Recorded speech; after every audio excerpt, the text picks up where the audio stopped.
తులారాశి వారికి ఈ వారం చాలా వరకు అనుకూలంగా ఉంది. ఉద్యోగంలో కొన్ని మార్పులు చోటు చేసుకుంటాయి. భవిష్యత్తు మీద ఒక ఆశ పెరుగుతుంది. కష్టం తగిన ప్రతిఫలం లభిస్తుంది. స్థిరాస్తులు విలువ పెరుగుతుంది. మీరు ఏదైతే కష్టపడి సంపాదించుకున్నారో దానిని ఒక ఫిక్స్డ్ డిపాజిట్ చేయడం కానీ, లేదంటే బంగారం మీద కానీ, ఒక నూతన గృహం కానీ కొనుగోలు చేస్తారు. ఎవరు ఎన్ని రకాలు చెప్పినా మనకంటూ ఒక స్థాయి ఉండాలి, మనం సంపాదించుకోవాలనే భావన ఎక్కువగా ఉంటుంది. ప్రతి విషయాన్ని క్షుణ్ణంగా పరిశీలించి తర్వాతే ముందుకు వెళ్తారు. తృతీయ షష్టమాధిపతి అయిన గురువు భాగ్యస్థానంలో బలంగానే ఉన్నారు. అదేవిధంగా ద్వితీయ సప్తమాధిపతి అయిన కుజుడు 6 ఉన్నారు. ఆరోగ్యరీత్యా కొన్ని జాగ్రత్తలు తీసుకోవాలి. శత్రువులు అధికంగా ఉంటారు. మన పక్కనున్న వాళ్ళే మన మిత్రులు కావచ్చు, చుట్టాలు కావచ్చు, ఎవరైనా సరే శత్రువులుగా మారే అవకాశం ఉంది. ఎవరు మంచి వాళ్ళు ఎవరు చెడ్డ వాళ్ళో తెలియని పరిస్థితి గోచరిస్తుంది. అందరూ మన వాళ్ళే కదా అని చెప్పేసి మన వాళ్ళు ఇన్వెస్ట్మెంట్ చేయడం లేదా హెల్ప్ చేయడం ఇటువంటివి జరుగుతుంటాయి.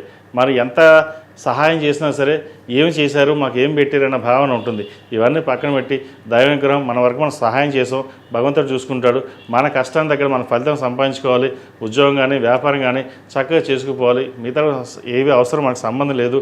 మన పిల్లలు బాగున్నారా, నా భర్త బాగున్నాడా, జీవిత భాగస్వామితో చక్కగా ఉన్నామా లేదా, ఈ ఆలోచన చేయండి. అంతకు మించి వేరే ఎటువంటి విషయాలు మీద ధ్యాస పెట్టకండి.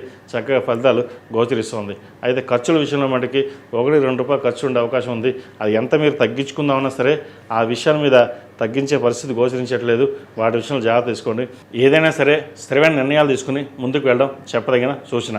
విద్యార్థులు చదువు మీద శ్రద్ధ ఎక్కువ పెట్టాలి. దుర్వ్యసనాలకి చెడు సహవాసాలకు దూరంగా ఉండడం.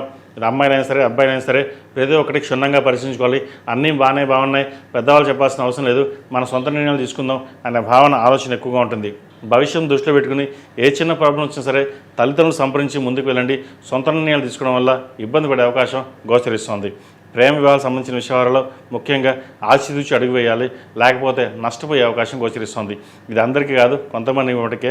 బట్ ఏదైనా సరే ప్రేమ వివాహాలకు సంబంధించిన విషయాలలో జాగ్రత్తలు తీసుకోవడం చెప్పదగింది. ఈ రాష్ట్రంలో జన్మించిన వారు ప్రతిరోజు ప్రతినిత్యం దక్షిణామూర్తి స్తోత్రం పఠించడం, అదేవిధంగా సుబ్రహ్మణ్య స్వామి అష్టకం పఠించడం చెప్పదగిన సూచన. మంగళవారం నాడు, శుక్రవారం నాడు అమ్మవారికి కుబేర కుంకుమతోటి, ఆరారు కుంకుమతోటి చక్కగా కుంకుమార్చన చేసినట్టయితే మరిన్ని మంచి ఫలితాలు సంప్రాప్తిస్తాయి. పౌర్ణమి నాడు సత్యనారాయణ వ్రతం చేసుకోవడం చెప్పదగిన సూచన.